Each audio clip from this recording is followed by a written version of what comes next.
zadržaní, oni museli, keď zobrali Maka, ktorý bol vtedy príslušníkom SIS musel automaticky spustiť monitorovanie.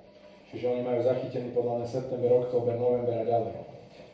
A ten Pčolinský to musel zberať najprv, aby mohol vydierať a mal informácie, ale v nejakom momente v decembri po Beňových výpovediach sa to zlomilo a začal to používať už na svoju obranu. A prerastlo to postupne do takého momentu, že to dneska musí dať von, keď chce prežiť. Lebo oni sú, tam to je kto z koho, oni toho Kysela musia zrušiť. No a my musíme v parlamente brániť prijatú tých zmien. Takže tá komisia tým práve to tam bude musieť sa tam hádať. Jediný podľa mňa, kto tam tomu bráni, je Boris, lebo sa to snaží ešte s obchodom. Inak čo je za kokota? Tak to je ober kokot, keď mám pravdu povedať. Škoda hovorí také veci.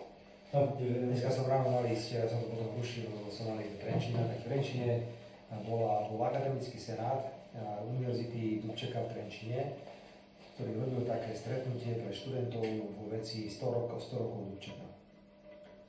Hlavný rečník na akademickom senáte Boris Kollár. Ja sa pýtam rektora našeho državníka Jožo. Ale veď on ukradol titul. Však ho nechajte, keď sa stane